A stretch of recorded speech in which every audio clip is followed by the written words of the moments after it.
ഞാനിപ്പോ തെരഞ്ഞെടുപ്പ് റിപ്പോർട്ടിംഗിലാണോ അതോ ഒരു ഉല്ലാസയാത്രയിലാണോ എന്ന് എനിക്ക് തന്നെ സംശയം തോന്നുന്ന ഒരു സാഹചര്യമാണ്. അതായത് അഷ്ടമുടിക്കായലിലെ ഏറ്റവും സുന്ദരമായ മൺട്രോത്തുരുത്ത് എന്ന ഭാഗത്താണ് ഞാനിപ്പോൾ ഉള്ളത്. അവിടുത്തെ തുരുത്തിലാണ് ഞാനിപ്പോൾ ഉള്ളത്. അവിടെ നിന്ന് ഞങ്ങൾ ബോട്ടിൽ ഇപ്പോൾ വളരെ ശാന്തസുന്ദരമായ അഷ്ടമുടിക്കായലിലൂടെ യാത്ര ചെയ്തുകൊണ്ടിരിക്കുകയാണ്.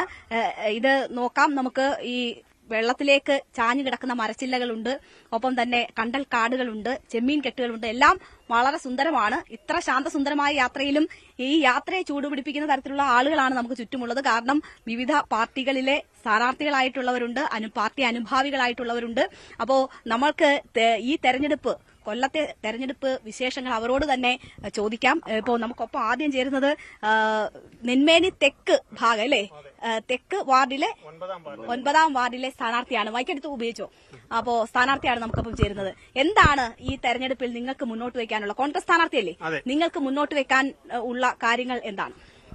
മൺട്രോതുരുത്തിലെ ഏറ്റവും പ്രധാനപ്പെട്ട ഒരു മേഖലയാണ് ഈ ടൂറിസം ഡെസ്റ്റിനേഷനാണ് മൺട്രോതുരുത്ത്. ഈ മൺട്രോത്തുരുത്തിൽ കഴിഞ്ഞ 10 വർഷമായി അനുഭവിക്കുന്ന ദുരിതങ്ങൾ, അതിനൊരു പരിഹാരം ഉണ്ടാകാൻ നമ്മുടെ കൺമുന്നിൽ കാണുന്ന ആ റോഡാണ് ഏറ്റവും വലിയ ഉദാഹരണം.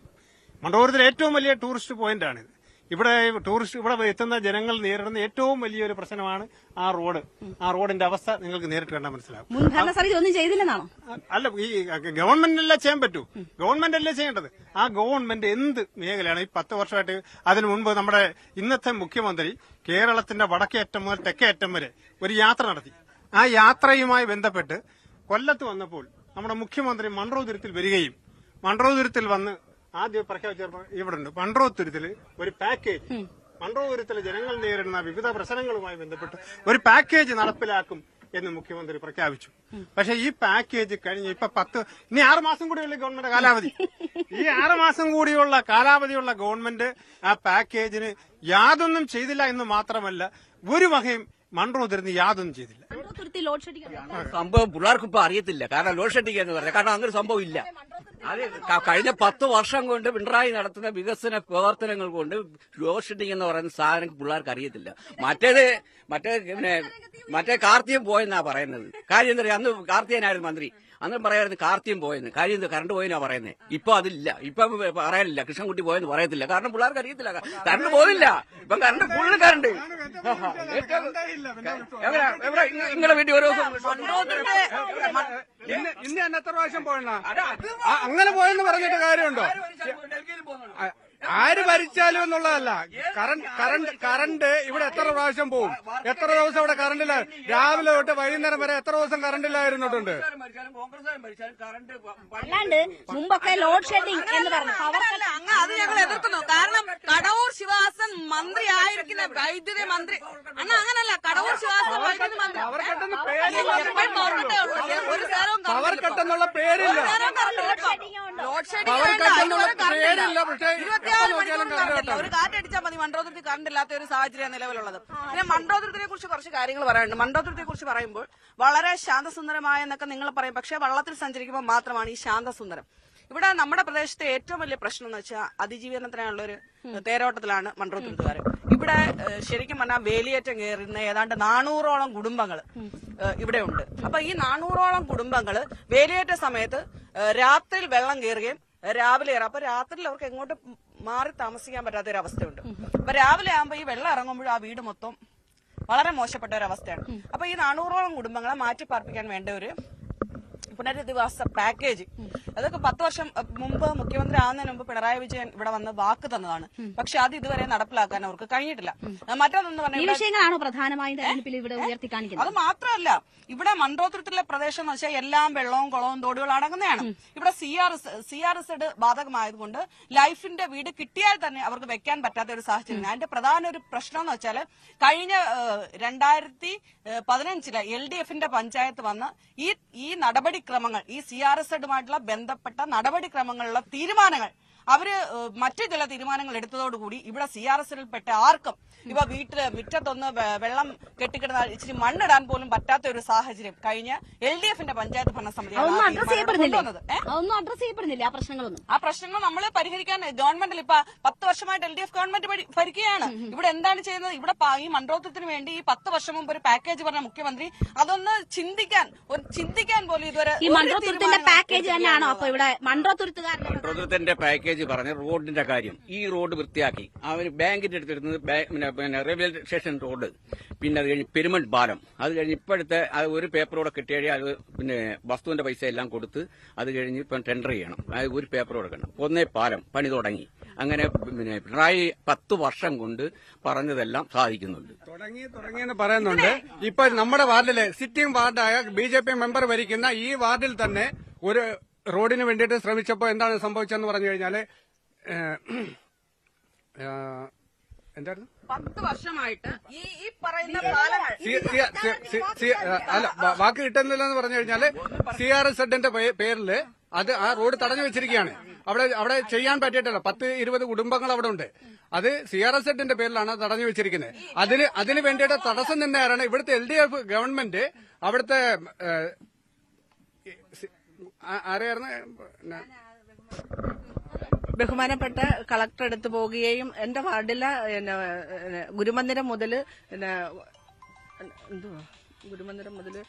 വല്യപാടത്ത് ഭാഗം വരെയുള്ള റോഡിന് ബഹുമാനപ്പെട്ട MLAയുടെ ഫണ്ട് 10 ലക്ഷം രൂപ നമുക്ക് അനുവദിക്കുകയും ആ പൈസ വെച്ച് വിനിയോഗിച്ച് അവിടെ റോഡ് ഫില്ല് ചെയ്യാൻ പറ്റത്തില്ലെന്ന് പറഞ്ഞ് കോൺക്രീറ്റ് ചെയ്യാൻ പറ്റാത്തതിന്റെ പേര് എർത്തുമണ്ണടിച്ച് ഫില്ല് ചെയ്യാൻ പറഞ്ഞ് അങ്ങനെ അതിന്റെ സാഹചര്യത്തിൽ ഞാൻ ഇതിന്റെ വഴിക്ക് ബ്ലോക്കിൽ ഓഫീസർമാരെ കാണി അവിടെ പോവുകയൊക്കെ ചെയ്ത് അവസാനം അവിടുന്ന് വന്ന് CRZ ആണെന്നും പറഞ്ഞ് CRZന്റെ പേരും പറഞ്ഞ് അത് മാറ്റി വെക്കുകയും പ്രശ്നമായതിന്റെ പേര് കളക്ടറെ കൊണ്ട് ആ വല്യപാടത്ത് ഭാഗത്തുള്ള 10 പേരെ CRSയുടെ പ്രശ്നം അവിടുത്തെ ഉദ്യോഗസ്ഥരെ ഇവിടുന്ന് പരിസ്ഥിതി സംരക്ഷണം ആവശ്യമാണല്ലോ. ഒരു സ്വല്പ ഭാഗം ഒരു 10 മീറ്റർ പെൻഷൻ ഇപ്പൊ 18 മാസക്കാലമായി നിർമ്മാണ തൊഴിലാളി പെൻഷൻ അടക്കം ഈ ഗവൺമെന്റ് കൊടുത്തു. പെൻഷൻ കൂട്ടി പറഞ്ഞത് പെൻഷൻ എന്തോ കൂട്ടിയത്? പെൻഷൻ കൂട്ടി. ഞാൻ പറയട്ടെ, 18 മാസക്കാലമായിട്ട് നിർമ്മാണ തൊഴിലാളിക്കാർക്ക് പെൻഷൻ ഞാൻ പറയട്ടുണ്ടാവുന്ന അണ്ണം പറയുമ്പോ ഞാൻ അവസരം തന്നില്ലയോ? പെൻഷൻ കൂട്ടി. ഈ 18 മാസമായപ്പോ കൊടുക്കാത്തതിന് ഇപ്പൊ കോടികൾ ചെലവഴിച്ച് അവിടെ ആഗോള അയ്യപ്പ സംഗമം നടത്തി. ഈ വിശ്വാസം ഇല്ലാത്തവർക്ക് വിശ്വാസം 2000 ആക്കുമെന്ന് പറഞ്ഞ് 2000 ഞാൻ ഈ 2000 ആക്കിയപ്പോൾ ഈ ജനങ്ങളുടെ കയ്യിൽ നിന്ന് അതിനുവേണ്ടി എത്രയോ പൈസയാണ് അവർ നികുതിയുടെ പേരിൽ വാങ്ങിച്ചത്. വെള്ളക്കരം കൂട്ടി, കറണ്ട് ചാർജ് വർദ്ധിപ്പിച്ചു, രജിസ്ട്രേഷൻ ഫീ വർദ്ധിപ്പിച്ചു. ഈ 2000 രൂപ പെൻഷനാക്കി. അതിൽ കോൺഗ്രസ് ഭരണകാലത്ത് എത്ര രൂപ കൂട്ടി? അതിനകത്ത് എത്ര രൂപ ഉണ്ട്? 2000 രൂപ പെൻഷനാക്കിയപ്പോൾ സാധാരണക്കാരനെ കൊള്ളയടിക്കുന്ന രീതിയിൽ വീട് കരം, കറണ്ട് ബില്ല്, മറ്റ് എല്ലാ സമസ്ത മേഖലയിലും കൊള്ള. ഇനി കൊള്ളയടിക്കാൻ വേറെന്തുണ്ട്? ക്ഷേത്രങ്ങൾ വരെ കൊള്ളയടിക്കുക. ഈ സർക്കാർ എന്താണ് ഈ നാട്ടിൽ നടപ്പിലാക്കുന്നത്? ഒരു രൂപ പോലും കൊടുക്കുന്നില്ല. അവര് സഖാക്കന്മാരുടെ കീശ വീർപ്പിക്കുന്നു. അയ്യോ ഇതൊരു വള്ളമാണ്. ലോക്കൽ സെക്രട്ടറി മുതൽ സംസ്ഥാനം ഭരിക്കുന്ന മന്ത്രിമാർ വരെയാണ് ഇവിടെ ഈ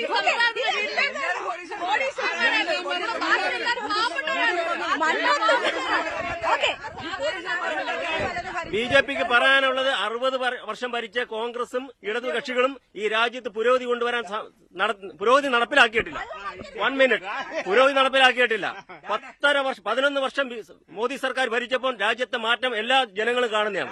അതുകൊണ്ട് ഭാരതീയ ജനതാ പാർട്ടി പറയുന്നു, മൺട്രോത്തുരുത്ത് പഞ്ചായത്ത് ഭരിക്കാൻ അവസരം തന്നാൽ ടൂറിസവുമായിട്ട് ബന്ധപ്പെട്ട കേന്ദ്ര ഫണ്ടുകൾ ഇവിടെ കൊണ്ടുവന്ന് ഈ മൺട്രോത്തുരത്തിന്റെ മുഖച്ഛായ തന്നെ മാറ്റും. മറുപടി പറയണം. ഇവിടെ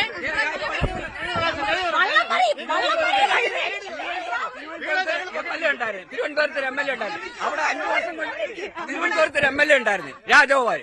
എന്നിട്ട് 5 വർഷം കഴിഞ്ഞതിന് ശേഷം എന്ത് പറ്റി? അവിടെ ഒന്നും ചെയ്തില്ല. അതുകൊണ്ട് അദ്ദേഹം തോറ്റി. അതുകൊണ്ട് 5 വർഷം അദ്ദേഹം ഒന്നും ചെയ്യാതിരുന്നോണ്ടാണ് അടുത്ത ഈ മൺട്രോത്തുരത്തിൽ ഈ 3 BJP മെമ്പർമാരുടെ വാർഡിലും 1 രൂപ പോലും കേന്ദ്ര ഫണ്ട് കൊണ്ടുവന്നിട്ടില്ല. അവരാകെ ചെയ്തത് ഒരു മെമ്പറുടെ വാർഡില് നാട്ടുകാരുടെ കീശയിൽ നിന്ന് പിടിച്ച പൈസ വെച്ച് ഒരു പാലം കൊണ്ടുപോകും, ഒരു റോഡ് കൊണ്ടുപോകും. കമ്മ്യൂണിസ്റ്റോടാണ് ഇവിടെ ഭരിച്ചത്. 65 വർഷം കോൺഗ്രസ് കമ്മ്യൂണിസ്റ്റോട് ഇവിടെ ഭരിച്ചത് എന്ത് കൊണ്ടുവന്നു? എന്താണ് എന്ത് പ്രവർത്തനമാണ് ഇവിടെ കൊണ്ടുവന്നത്? ജനങ്ങളുടെ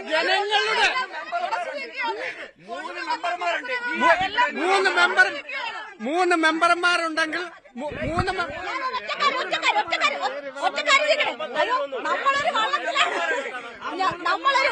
നമ്മളൊരു വള്ളത്തിലാണ് എന്നെ വെള്ളത്തിലാക്കരുത്.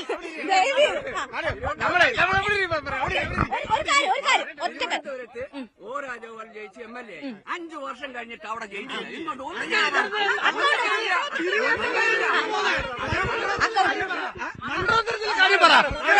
ഞങ്ങള് എങ്ങ ഇവിടുത്തെ കാര്യം അയാൾ എന്തോ ചെയ്ത് അയാൾ സ്വന്തം ചെയ്താൽ പറയട്ടെ. ഇവിടുത്തെ കാര്യം ജനവിനെ പറഞ്ഞു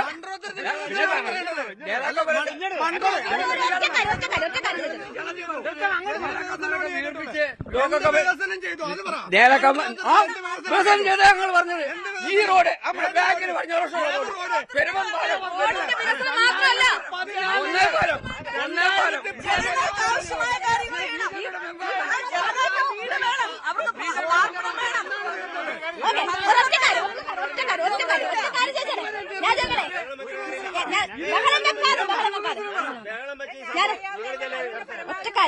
ഒറ്റ കാര്യം ചോദിച്ചോട്ടെ, ഇവിടെ മൺട്രോത്തുരുത്തിന്റെ വിഷയമാണോ അതോ സംസ്ഥാന വ്യാപകമായി വരുന്ന മറ്റു വിഷയമാണോ?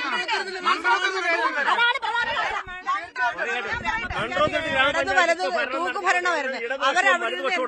വൈസ് പ്രസിഡന്റ് ഇടതുപക്ഷത്തിന്റെയും ഞാൻ എന്റെ വാർഡിൽ ഇടതുപക്ഷവും വലതുപക്ഷവും മാത്രമല്ല BJP ഭരിച്ചു. BJP പറഞ്ഞു അധികാരം 3 വാർഡുകൾക്ക് BJP മെമ്പർമാരായി. ചരിത്രത്തിൽ 57 റെയിൽവേക്ക് വന്ന സ്ഥലത്ത് ഒരു പാലം ഉണ്ടാക്കാൻ ഒരു ഓവർ ബ്രിഡ്ജ് ഉണ്ടാക്കാൻ അവരെ കൊണ്ട് കഴിഞ്ഞില്ല. BJPയുടെ മെമ്പർ വരേണ്ടി വന്ന് ഇവര് പറഞ്ഞത് ഞങ്ങൾ BJPയുടെ ഒരു മെമ്പറെങ്കിലും അധികാരത്തിൽ വന്നാൽ കേന്ദ്ര ഫണ്ട് നേരിട്ട് കൊണ്ടുവന്ന് ചെലവഴിക്കുമെന്ന് തന്നെയാണ് അവർ പറഞ്ഞത്. ഈ 3 പറഞ്ഞു കേട്ടെ അങ്ങനെ ഒരു നമ്മള് അത് ആഹാരം കഴിക്കുന്ന ഒരാളും വിശ്വസിക്കുന്നത് അറിയത്തില്ല, പാവപ്പെട്ട ജനത്തിന് അറിയത്തില്ല. BJP ഭരണത്തിൽ കൊണ്ടുവന്നാൽ ഈ പറഞ്ഞ രീതിയിൽ എല്ലാ സമസ്ത മേഖലയിലും വികസനം കൊണ്ടുവരും. അത് പ്രധാനമായും ടൂറിസത്തിന്റെ ഈ പറയുന്ന പിന്നെ 3 മെമ്പർമാർ എന്തോ ചെയ്തെന്ന് 3 മെമ്പർമാർ ചെയ്ത കാര്യമാണ് ഞാൻ പറയുന്നത്. ഏറ്റവും പ്രധാനം 57 റെയിൽവേ വരുന്നത്. ഈ 57 റെയിൽവേക്ക് ശേഷം ആദ്യമായിട്ട് ആ ജനങ്ങൾക്ക് ഒരു റോഡ് ഉണ്ടാക്കി കൊടുത്തു BJP മെമ്പർ. വാക്ക് പാലിച്ചു. വ്യക്തമായ ഭൂരിപക്ഷം ഇല്ലാത്തത് കോൺഗ്രസിനെ സംബന്ധിച്ച് ഭരണത്തിൽ ബാധിച്ചത് മാത്രമല്ല ഒന്നും ചെയ്യാൻ ഈ 2 പാർട്ടിക്കാരും സമ്മതിച്ചില്ല. ഇവിടെ പ്രസിഡന്റ് UDFന്റെ ഇരിക്കുന്നതെന്നല്ലാതെ അവരെ അവിടെ ഇരുത്താനല്ലാതെ ഒരു കാര്യങ്ങൾ അങ്ങോട്ടും ഇങ്ങോട്ടും ചെയ്യാൻ ഈ 2 ഭരണക്കാരൂടെ ചേർന്നുകൊണ്ട് സമ്മതിച്ചില്ല. വ്യക്തമായ അപ്പൊ വ്യക്തമായ ഭൂരിപക്ഷത്തിൽ അധികാരത്തിൽ എത്തിയാൽ എന്തെങ്കിലും ചെയ്യാന്നുള്ളതാണ് കോൺഗ്രസ്. തീർച്ചയായിട്ടും വ്യക്തമായ ഭൂരിപക്ഷം കിട്ടിയാൽ 6 മാസം കഴിയുമ്പോൾ കേരളത്തിന് ഭരണം മാറും. ഒരു സംശയമില്ല. അന്ന് മൺട്രോത്തുരുത്തിന്റെ ഭാവിയിലുള്ള കാര്യങ്ങൾ വളരെ വ്യക്തമായി ആലോചിച്ച് ഞങ്ങൾ നടപ്പിലാക്കും. ഒരു സംശയം കാര്യത്തിൽ എന്ത് പറയുന്നത്? 60 വർഷം ഈ പഞ്ചായത്ത് 2 പേരും ഭരിച്ചല്ലോ. എന്തോ ചെയ്തു ഇവിടെ? 60 വർഷം ഭരിച്ച ഇവരെന്തോ ചെയ്ത്? ഇവരെ കൊണ്ട് ഒരു വികസനം നടക്കത്തില്ല. ഇവരെ കൊണ്ട് വികസനം നടക്കത്തില്ല. ഇവരെ കൊണ്ട് ഒരു കാരണവശാലും വികസനം നടപ്പിലാക്കാൻ കഴിയത്തില്ല. അതിനുള്ള ആംബിയർ ഇവർക്കില്ല. ദൈവം പറഞ്ഞ 5 വർഷം കൊണ്ട് വികസനം കൊണ്ടുവരുന്നു. 5 വർഷം ഉമ്മൻചാണ്ടി ഇരുന്നു. മൺട്രോത്തുരുത്തി എന്തോ വികസനം കൊണ്ട് ഈ ടൂറിസ്റ്റ് സ്പോട്ട് ഇവിടെ ആയതിന്റെ ഉദാഹരണമാണ് ആ കാണുന്ന റോഡ്. 29 ലക്ഷം രൂപ അന്ന് ബാബു മിനിസ്റ്റർ ഉമ്മൻചാണ്ടിയുടെ സർക്കാരിനകത്ത് ബാബു മിനിസ്റ്റർ തന്നെയാണ്. ആ ഫണ്ട് വെച്ചാണ് ഫിഷറീസ് മന്ത്രി തന്നതാണ്. അതിനുശേഷം 10 ലക്ഷം രൂപ കൊണ്ടുവന്ന് CPM കൊണ്ടുവന്ന് ചെയ്തതാണ് അവിടെ പൊട്ടിപ്പൊളിഞ്ഞു കിടക്കുന്നത്. അതിനുശേഷം ഇവിടെ ഒരു വികസനവും ടൂറിസ്റ്റായിട്ട് ഇവിടെ ഒരു ഫ്ലോട്ടിംഗ് ബോട്ടിയേറ്റി ഉണ്ടായിരുന്നു. ആ ഫ്ലോട്ടിംഗ് ബോട്ടിയേറ്റി എടുത്തോണ്ട് പോയി. അപ്പൊ DTPCയും ഗവൺമെന്റ് സ്റ്റേറ്റ് ഗവൺമെന്റ് ആയാലും സെൻട്രൽ ഗവൺമെന്റ് ആയാലും ടൂറിസവുമായിട്ട് ബന്ധപ്പെട്ട് മൺട്രോത്തുരത്തിനോട് ഒരു ചിറ്റമനയമാണ് സ്വീകരിച്ചിരിക്കുന്നത്. മൺട്രോത്തുരത്തിന്റെ വികസനം പറഞ്ഞു തന്നെയാണ് പ്രധാനമായും ഇവിടെ വോട്ട് നടക്കുന്നത്. അപ്പൊ എന്തായാലും മൺട്രോത്തുരത്തിനെ സംബന്ധിച്ച് മൺട്രോത്തുരത്തിന്റെ അടിസ്ഥാന വികസനം, മൺട്രോത്തുരത്തിലെ ജനങ്ങളെ നേരിട്ട് ബാധിക്കുന്ന വിഷയങ്ങൾ അത് ഉയർത്തിയാണ് ഏറ്റവും പ്രധാനമായും പ്രചരണം നടക്കുന്നത്. അതിനോടൊപ്പം തന്നെ സംസ്ഥാന തലത്തിൽ ഉയർന്നു കേൾക്കുന്ന വിഷയങ്ങളും വലിയ ചർച്ചയാണ്. എന്തായാലും ഈ വള്ളത്തിൽ നിന്ന് വെള്ളത്തിൽ വീഴാതെ എനിക്ക് എങ്ങനെയെങ്കിലും കര പറ്റിയാൽ മതി. അത്രമാത്രം ചൂടുപിടിച്ച ചർച്ചയാണ് മൺട്രോത്തുരത്തിൽ നടന്നുകൊണ്ടിരിക്കുന്നത്. നമുക്ക് എന്തായാലും അടുത്ത സ്പോട്ടിലേക്ക് പോകാം. വള്ളം കരയിലോട്ട് അടുക്കട്ടെ. കൊല്ലത്തെ സംബന്ധിച്ച് മറ്റൊരു പ്രധാനപ്പെട്ട മേഖലയാണ് കശുവണ്ടി മേഖല. കശുവണ്ടി മേഖലയിലെ ജോലി പ്രശ്നങ്ങൾ, അവർ അനുഭവിക്കുന്ന ബുദ്ധിമുട്ടുകൾ, കശുവണ്ടി തൊഴിലാളികൾ അനുഭവിക്കുന്ന ബുദ്ധിമുട്ടുകളൊക്കെ തെരഞ്ഞെടുപ്പിനെ പോലും നിർണ്ണയിക്കാൻ ശക്തിയുള്ളതാണ്. അപ്പോ എങ്ങനെയാണ് കശുവണ്ടി മേഖലയിലെ ആളുകൾ ഈ തെരഞ്ഞെടുപ്പിനെ കാണുന്നത്, അവരുടെ പ്രശ്നങ്ങൾ എന്താണ്, നമുക്ക് അതുകൂടി ഒന്ന് ചോദിച്ചറിഞ്ഞാൽ മാത്രമേ കൊല്ലത്തിന്റെ ചിത്രം പൂർണ്ണമാവുകയുള്ളൂ. അപ്പോൾ ഞാനിപ്പോൾ നിൽക്കുന്നത് കൊല്ലത്തെ സെന്റ് മേരീസ് കശുവണ്ടി ഫാക്ടറിക്ക് മുന്നിലാണ്. അവിടുത്തെ തൊഴിലാളികളോട് തന്നെ നമുക്ക് നേരിട്ട് ചോദിക്കാം. ഇപ്പോൾ നമ്മൾ ഷെല്ലിംഗ് സെഷനിലാണ് നിൽക്കുന്നത്. നമുക്ക് അവരോട് തന്നെ നേരിട്ട് കാര്യങ്ങൾ ചോദിക്കാം. സ്ഥാനാർത്ഥികളൊക്കെ വന്നിരുന്നോ വോട്ട് ചെയ്യാൻ?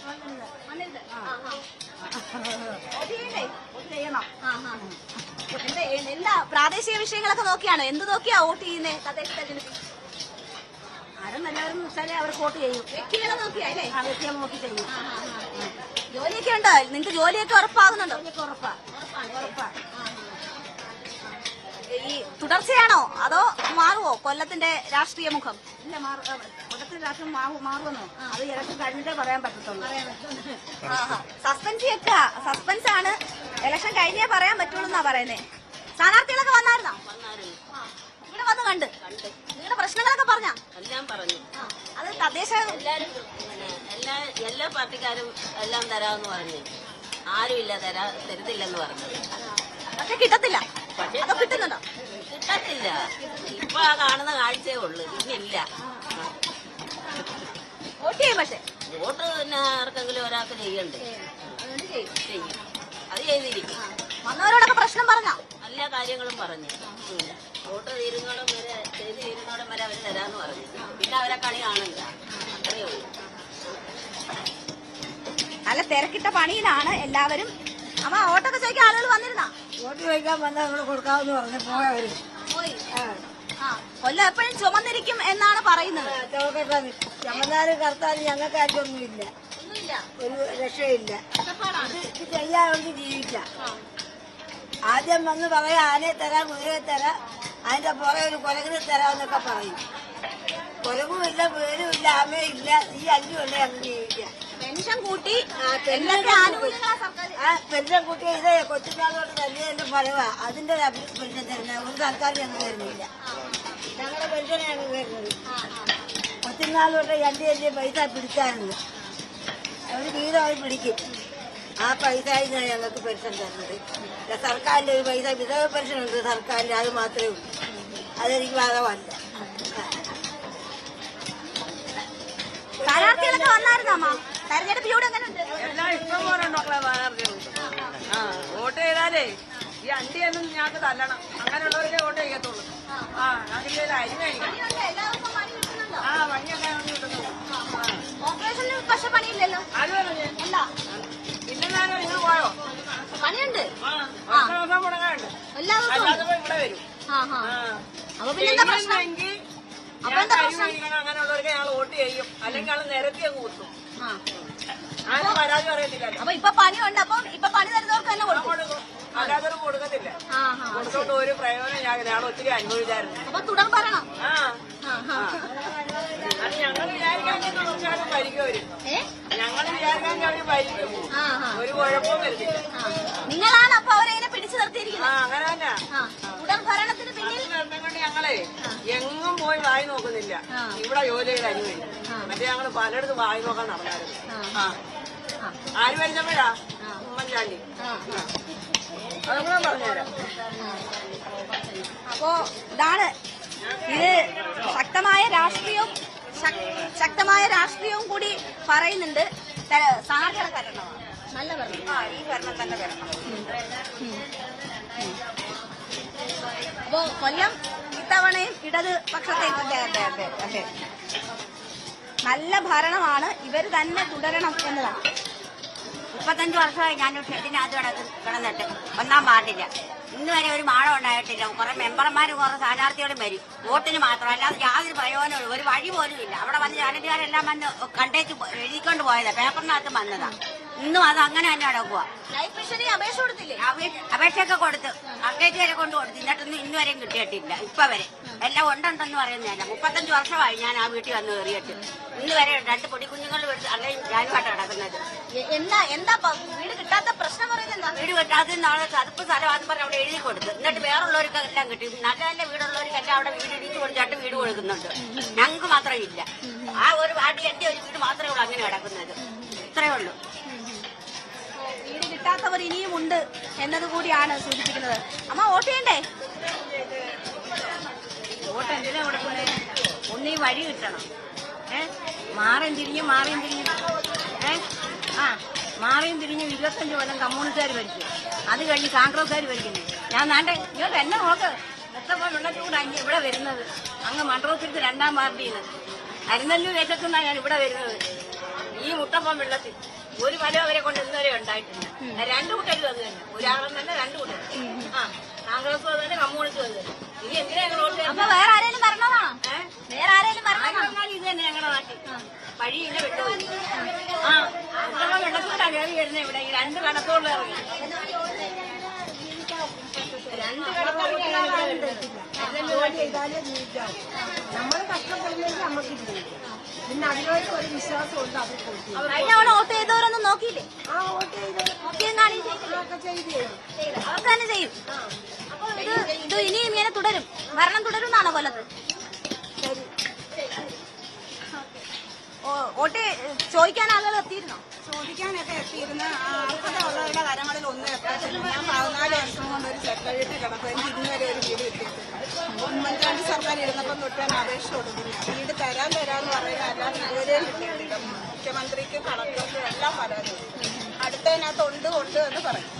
ഇലക്ഷൻ വർക്കിന് വരുമ്പോൾ എല്ലാവരും നല്ല ചിരിയും കാര്യം സപ്പോർട്ട്. ഇലക്ഷൻ കഴിഞ്ഞ് ജയിച്ചു കഴിയുമ്പോൾ പിന്നെ ആർക്കും യാതൊരു പിന്നെ ഒരുപാട് വികസനങ്ങൾ ഇവിടെ വരാനുണ്ട്. ഞങ്ങളുടെ കൈത്തൊഴിൽ തൊഴിലാളി വരുന്ന റോഡ് കണ്ടു മൊത്തം പൊളിഞ്ഞു വാരി കിടക്കുക. റോഡിനകത്ത് വരുമ്പോൾ മറിഞ്ഞാ പോകും. പിന്നെ ഞങ്ങൾക്ക് നല്ലൊരു ഭാഗ്യമില്ല, ഒന്നുമില്ല. കുറേ വികസനങ്ങൾ വരാനുണ്ട്. ഞങ്ങൾ തൊഴിലാളികൾക്ക് മുതലാളി ഉണ്ടായതുകൊണ്ട് ഞങ്ങൾ എന്ത് മുടങ്ങാതെ ഞങ്ങൾക്ക് ജോലി എടുക്കും. അതിന് ദൈവത്തോട് നന്ദി പറയും. കാര്യം വെച്ചാൽ ഇതൊക്കെ തന്നെ.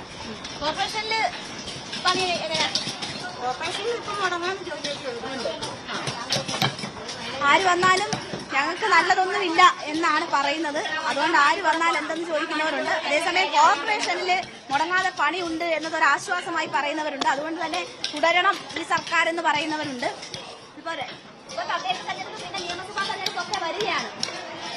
ആളുകൾ വരുമ്പോ നിങ്ങളുടെ പ്രശ്നങ്ങളൊക്കെ പറയുന്നുണ്ട് ആളുകളോട്? കേൾക്കുന്നുണ്ട് ആളുകള്? കുഴപ്പമില്ല. ഓക്കെ. അമ്മയ്ക്ക് എന്താ പറയാനുണ്ടെന്ന് തോന്നുന്നല്ലോ. സന്തോഷം. ഒന്നും പറയാനില്ല. ജോലി ചെയ്യുന്ന ജീവിക്കുന്നു. ജോലി ചെയ്യുന്ന ജീവിക്കുന്നു. വോട്ട് ചെയ്യാൻ ആളുകൾ വോട്ടൊക്കെ ചോദിച്ചു വന്നോ? വന്നു എല്ലാവരും വന്നു. ആദ്യ ഘട്ടത്തിലാണ് നമ്മൾ വോട്ട് ചെയ്യുന്നത്. പിന്നെ വോട്ടിടാൻ പോകണം. അമ്മ വോട്ട് ചെയ്യാൻ പോണ്ടേ? വോട്ട് ചെയ്യാൻ പോകണം. എല്ലാരും വന്നോ? എല്ലാവരും വന്നു. ഇനി വരാനൊക്കെ പറഞ്ഞോ? നിങ്ങൾക്ക് എന്തെങ്കിലും പ്രശ്നങ്ങളൊക്കെ ഉണ്ടെങ്കിൽ പറഞ്ഞോ അവരോടൊക്കെ. അവരോടെല്ലാം പറഞ്ഞു, എല്ലാം പറഞ്ഞു. ഞങ്ങൾക്ക് മുടങ്ങാതെ ജോലി കിട്ടിയാൽ മതി. മനസ്സിലാരാ സ്ഥാനാർത്ഥി എല്ലാം തീരുമാനിച്ചിട്ടുണ്ട്? എല്ലാ സ്ഥാനാർത്ഥിക്കാരും ഉണ്ട്. എല്ലാരും ഉണ്ട്, പുറത്തു പറയില്ല. അല്ലേ? അത് പറഞ്ഞിട്ടില്ല. ആരും പറയുന്നില്ല. രാഷ്ട്രീയം പുറത്തു പറയില്ല, വോട്ടൊക്കെ ചെയ്യും. മുടങ്ങാതെ പണിയൊക്കെ ഉണ്ടോ? മുടങ്ങാതെ സെൻമേൽ കമ്പനിയിൽ മുടങ്ങാതെ പണിയുണ്ട്. ഞങ്ങളുടെ മുതലാളി നല്ല മുതലാളി. പിന്നെ ആര് ജയിച്ചാലും ആര് തോറ്റാലും അവർക്ക് തന്നെ. അയ്യപ്പന്റെ 5 വരെ മോഷ്ടിച്ചു. ഇതിന് വല്ല എന്താ വേണം? അയ്യപ്പന്റെ മോഷണം, സ്വർണം മോഷ്ടിച്ചത് ഒരു വലിയ വിഷയമാണ് അല്ലേ തദ്ദേശ തെരഞ്ഞെടുപ്പ്? വിഷയം തന്നെ. വിഷയം തന്നെ. ഇവര് മോഷ്ടിച്ച് എവിടം വരെ ചെല്ലുന്നു? കുടുംബം തോണ്ടി എന്ന് പറഞ്ഞാൽ മതി. ഈ അയ്യപ്പന്റെ മോഷണം മാത്രമേ ഉള്ളൂ. രാഹുൽ മാങ്കൂട്ടത്തിൽ വിഷയമൊക്കെ രാഹുൽ മാങ്കൂട്ടത്തിൽ വിഷയമൊക്കെ ഉണ്ട്. അപ്പൊ അതൊക്കെ ഓർത്തിട്ടായിരിക്കും വോട്ട് ചെയ്യാം. നല്ല രീതിയിൽ ആലോചിച്ചിട്ട് വോട്ട് ചെയ്യുന്നു. അപ്പോ പ്രാദേശിക വിഷയങ്ങൾക്കൊപ്പം തന്നെ മറ്റ് സംസ്ഥാനത്ത് ഉയർന്നു കേൾക്കുന്ന വിഷയങ്ങളും ഒക്കെ വലിയ ചർച്ചയാകും. അതിൽ സ്വർണ്ണക്കൊള്ളയുണ്ട്, ഒപ്പം തന്നെ രാഹുൽ മാങ്കൂട്ടത്തിൽ വിഷയമുണ്ട്. ഇതെല്ലാം ആലോചിച്ചിട്ടാകും. എന്തൊക്കെയാ ആലോചിക്കുന്നത് തെരഞ്ഞെടുപ്പിൽ വോട്ട് ചെയ്യാൻ പോകാ? വോട്ട് ചെയ്യുന്നത് ആലോചിച്ചിട്ടൊക്കെ ചെയ്യും. അത് എന്താ പ്രാദേശിക വിഷയങ്ങളാണോ അതോ മറ്റ് എല്ലാ വിഷയങ്ങളും ഇതിനകത്തുണ്ടല്ലോ ഇപ്പൊ. നമുക്ക് ജോലി ചെയ്ത് നമ്മൾ ജീവിക്കുന്നു. ഞങ്ങൾ രാവിലെ 7 മണിക്ക് ഇവിടെ വരും. പിന്നെ വൈകിട്ട് ഇരുന്നനുസരിച്ച് പോകും. അത്ര നേരം ഞങ്ങളിങ്ങനെ ഇരുന്ന് ജോലി ചെയ്യുന്നു. പക്ഷെ ഞങ്ങൾക്കൊക്കെ എന്തോ ഓരോ കാലാകാലങ്ങളിൽ അവർ വോട്ട് ചോദിക്കും, വരും, പോകും. ഇതൊക്കെ തന്നെ നടക്കും. വോട്ട് ചോദിക്കും, പോകും. പിന്നെ അതിനപ്പുറം ഒന്നും ഇല്ല എന്നുള്ളത് കൂടി പറയുകയാണ്. അപ്പൊ എല്ലാ വിഷയങ്ങളും കണക്കിലെടുത്താണ് വോട്ട് ചെയ്യുന്നത്. പ്രാദേശിക വിഷയങ്ങളാണോ, വ്യക്തിയാണോ, എന്താണ് നിങ്ങളുടെ തെരഞ്ഞെടുപ്പിന്റെ മാനദണ്ഡം, വോട്ട് ചെയ്യുന്നതിന്റെ മാനദണ്ഡം? വ്യക്തിയെ നോക്കിയാ ചെയ്യുന്നത്. വ്യക്തി നോക്കും. അത് ശരി. അപ്പൊ ഈ സംസ്ഥാനത്ത് ഈ നേരത്തെ പറഞ്ഞ വിഷയങ്ങളൊക്കെ മനസ്സിലുണ്ടോ? ഉണ്ട്, എല്ലാം ഉണ്ട്.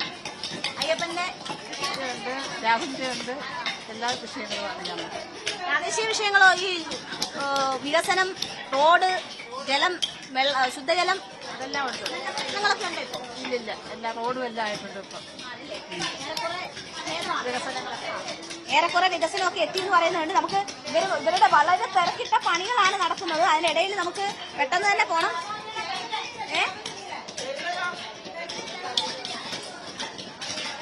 വോട്ട് ചെയ്യണ്ടേ? വോട്ട് ചെയ്യും ജനങ്ങള്, വോട്ട് ചെയ്യാൻ പോകും. പക്ഷേ ഇപ്പോഴത്തെ പഞ്ചായത്ത് പ്രകടനങ്ങളൊക്കെ നല്ല രീതിയിൽ നടക്കുന്നുണ്ട്. നേരത്തെ നടന്നതുപോലൊന്നുമല്ല. 2021 പ്രകടനം നല്ല രീതിയിൽ നടക്കുന്നുണ്ട്. പിന്നെ ഞങ്ങളുടെ വ്യക്തിയെ അനുസരിച്ചാണ് വോട്ട് ചെയ്യുന്നത്. നല്ല ആരാണ്, നമുക്ക് നന്മ ചെയ്യുന്ന ആരാണ്, അവരെ നോക്കിയാണ് നമ്മൾ വോട്ട് ചെയ്യുന്നത്. എല്ലാരും അങ്ങനെയൊക്കെ തന്നെയാണോ? വോട്ട് ചെയ്യാൻ പോണ്ടേ? എല്ലാ സ്ഥാനാർത്ഥികളൊക്കെ വന്ന് കണ്ടോ?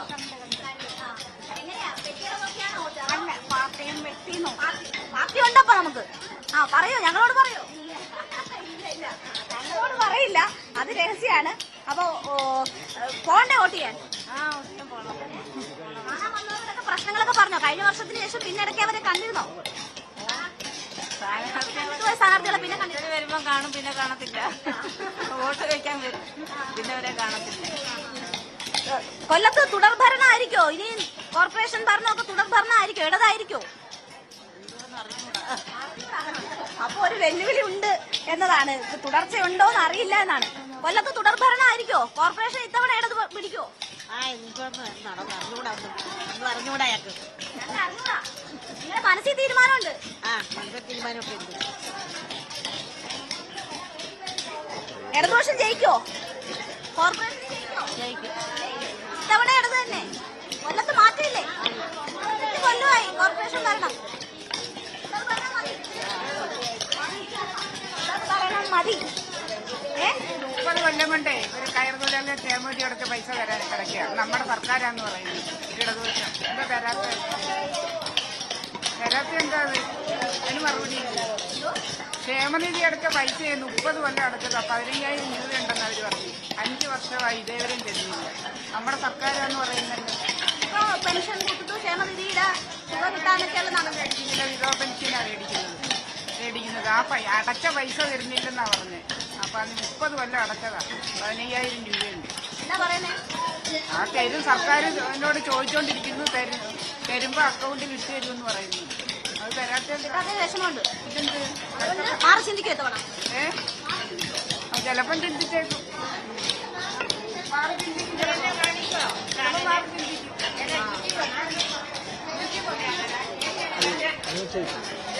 എങ്ങനെയുണ്ട്? ജോലിയൊക്കെ നന്നായി പോകുന്നു. എങ്ങനെ കോർപ്പറേഷൻ ഇത്തവണ ആര് പിടിക്കും? ഇടതുപക്ഷം പിടിക്കും.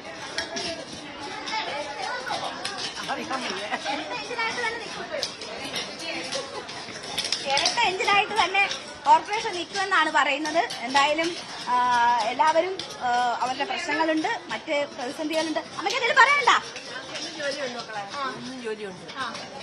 വലിയ കുഴപ്പമൊന്നുമില്ല. ഇല്ല, പിന്നെ അടുത്ത ആഴ്ച പോണം. ആരാ മനസ്സിൽ? നമുക്കൊന്നും പറയാൻ പറ്റില്ല. കോർപ്പറേഷൻ ആര് പിടിക്കും? ഇത്തവണ കോർപ്പറേഷൻ ആര് പിടിക്കും? ആരാ പിടിക്കുന്നതെന്ന് നിൽക്കുന്നവരാരെങ്കിലും ഇടതുപക്ഷം തന്നെ വരുമോ അതോ നമുക്ക് പറയാൻ പറ്റില്ല. പ്രവചനാതീതം എന്നുകൂടി പറയുകയാണ്. എന്തായാലും ഇതൊക്കെയാണ് സാഹചര്യം. ഇതൊക്കെയാണ് സാഹചര്യം. ഒരുപാട് പ്രശ്നങ്ങളുണ്ട്, പ്രതിസന്ധി ഉണ്ട്. എങ്കിലും കോർപ്പറേഷനിൽ ജോലിയൊക്കെ കിട്ടുന്നതിലുള്ള ഒരു ആശ്വാസം അവർ പങ്കുവെക്കുന്നുണ്ട്. അപ്പോ ആര് എങ്ങനെയെന്നൊക്കെയുള്ള തീരുമാനങ്ങളുണ്ട്. പക്ഷേ രാഷ്ട്രീയം അവർ തുറന്നു പറയുന്നില്ല എന്നതാണ്. അതൊക്കെ തെരഞ്ഞെടുപ്പിൽ പോളിംഗ് ബൂത്തിലെത്തുമ്പോൾ കാണിക്കാം എന്നതാണ് അവർ പറയുന്നത്. എന്തായാലും ഇപ്പോൾ ജോലി തുടർച്ചയായി കിട്ടുന്നതിന്റെ ഒരു ആശ്വാസമുണ്ട്, മറ്റ് സർക്കാർ പദ്ധതികളുടെ ആശ്വാസവും ഉണ്ട്. വ്യക്തിയെ നോക്കി വോട്ട് ചെയ്യുമെന്ന് പറയുന്നവരുണ്ട്, ഒപ്പം തന്നെ പാർട്ടിയും വ്യക്തിയും പ്രധാനമാണെന്ന് പറയുന്നവരുണ്ട്. എന്തായാലും കൊല്ലത്തെ സംബന്ധിച്ച് വലിയ വെല്ലുവിളികൾ ഇല്ല എങ്കിൽ പോലും മാറി ചിന്തിക്കണമെന്ന് ആഗ്രഹിക്കുന്ന ചിലരെങ്കിലും ഉണ്ട് എന്നതിന്റെ സൂചനകൾ കൂടി കശുവണ്ടി ഫാക്ടറികൾ നമുക്ക് നൽകുന്നുണ്ട്.